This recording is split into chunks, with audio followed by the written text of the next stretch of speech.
कहा जाता है कि संसार में बिना ईश्वर की इच्छा के एक पत्ता भी नहीं हिलता।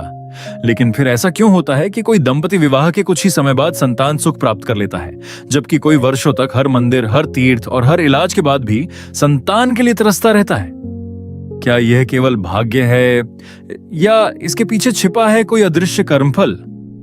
गरुड़ पुराण में भगवान विष्णु अपने वाहन गरुड़ को बताते हैं कि मनुष्य के जीवन में आने वाले सुख और दुख केवल वर्तमान जीवन के कर्मों से ही नहीं, बल्कि पूर्व जन्म के कर्मों से भी जुड़े हो सकते हैं। साथ ही ये ग्रंथ केवल मृत्यु का वर्णन नहीं करता, बल्कि धर्म, कर्म और जीवन के गहरे सिद्धांत भी समझाता है। कल्पना कीजिए, एक दंपति है, शादी को 10 वर्ष हो चुके हैं। हर त्योहार पर लोग एक ही सवाल पूछते हैं, अभी तक कोई खुशखबरी नहीं। धीरे धीरे मुस्कान गायब हो जाती है, रिश्तेदार ताने देते हैं, समाज दोष देता है, लेकिन कोई उनके मन का दर्द नहीं समझता। ऐसे समय में गरुड़ पुराण हमें सबसे पहले एक महत्वपूर्ण बात सिखाता है। हर दुख का कारण पाप नहीं होता। कर्मों का सिद्धांत बहुत गहरा है।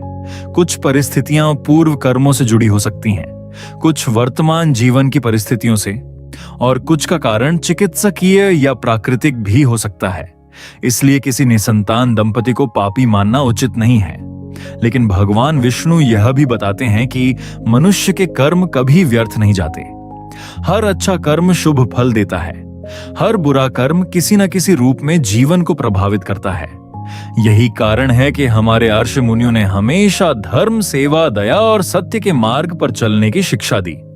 अब प्रश्न उठता है, यदि कुछ कर्म वास्तव में संतान सुख में बाधा बन सकते हैं, तो वे कौन से कर्म हैं? क्या माता पिता का अपमान? क्या निर्दोषों को कष्ट देना? क्या परिवार और धर्म की उपेक्षा?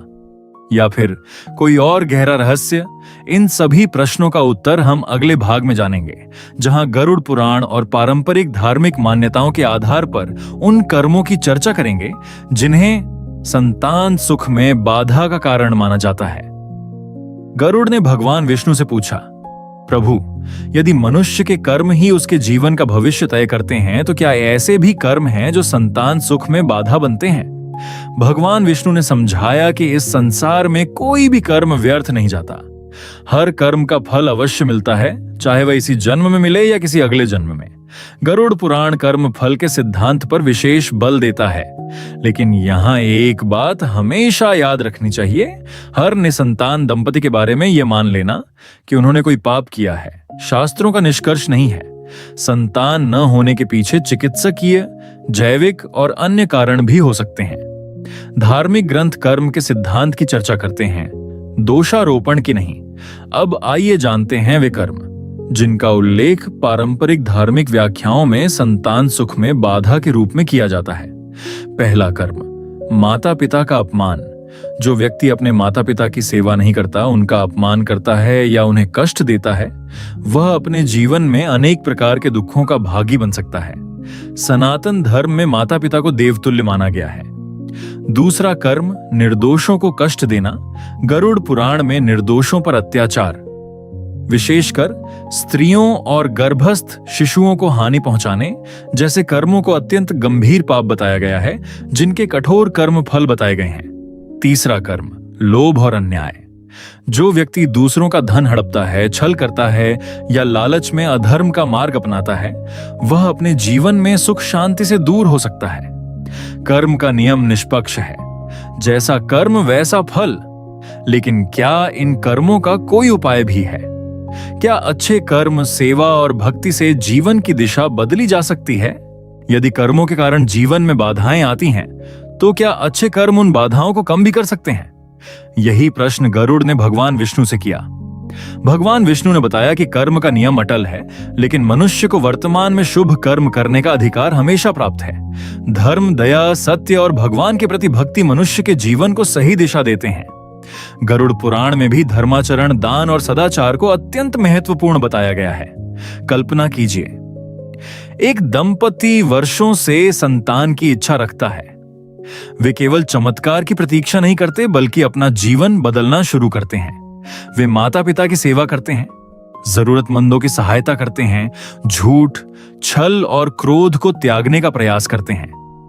प्रतिदिन भगवान विष्णु का स्मरण करते हैं और अपने कर्मों को सुधारने का संकल्प लेते हैं, धीरे धीरे उनके भीतर निराशा की जगह आशा जन्म लेने लगती है। यही गरुड़ पुराण का सबसे बड़ा संदेश है।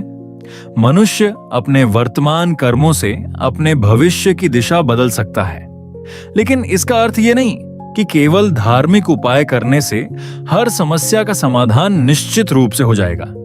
यदि किसी दंपति को संतान नहीं हो रही है, तो उन्हें योग्य चिकित्सक से परामर्श भी लेना चाहिए। सनातन परंपरा में उपचार और ईश्वर भक्ति एक दूसरे के विरोधी नहीं, बल्कि पूरक माने गए हैं। भगवान विष्णु यह भी बताते हैं कि दया सबसे बड़ा धर्म है, सत्य सबसे बड़ा आभूषण है, माता पिता और गुरु की सेवा महान पुण्य है, धर्म पूर्वक कमाया गया धन और उसका दान जीवन को पवित्र बनाता है। शायद ईश्वर हर प्रार्थना का उत्तर तुरंत नहीं देते, लेकिन हर सच्चे कर्म का फल अवश्य देते हैं। अब एक अंतिम प्रश्न शेष है।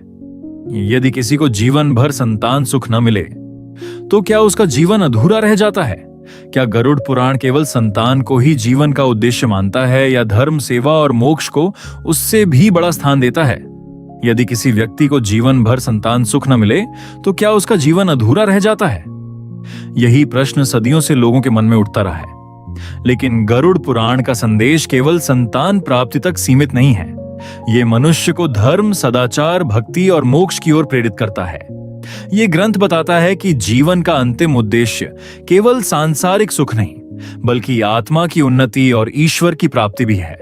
भगवान विष्णु गरुड़ से कहते हैं, मनुष्य अपने कर्मों का निर्माता स्वयं है।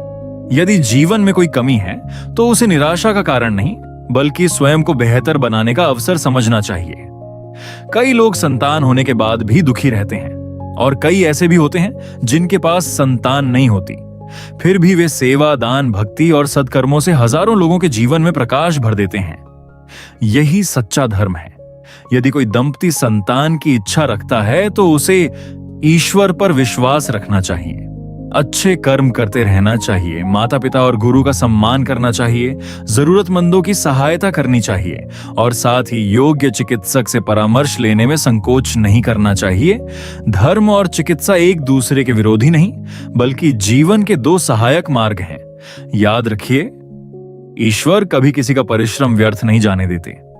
हर प्रार्थना तुरंत पूरी हो, यह आवश्यक नहीं, लेकिन हर सच्चे कर्म का फल अवश्य मिलता है। शायद उसी रूप में नहीं जिसकी हम कल्पना करते हैं, लेकिन उस रूप में जो हमारी आत्मा के लिए सबसे अधिक कल्याणकारी होता है। गरुड़ पुराण हमें डरना नहीं सिखाता, ये हमें जागना सिखाता है। अधर्म छोड़कर धर्म के मार्ग पर चलना सिखाता है, घृणा छोड़कर करुणा अपनाना सिखाता है, और यही बताता है कि अंत में मनुष्य के साथ केवल उसके कर्म ही जाते हैं। यदि आपको गरुड़ पुराण से जुड़े ऐसे रहस्य जानना पसंद है, तो वीडियो को लाइक करें, चैनल को सब्सक्राइब करें और कमेंट में AUM नमो नारायणाय अवश्य लिखें। अगले वीडियो में हम गरुड़ पुराण के एक और अद्भुत रहस्य का खुलासा करेंगे। तब तक के लिए नमस्कार। हरि AUM।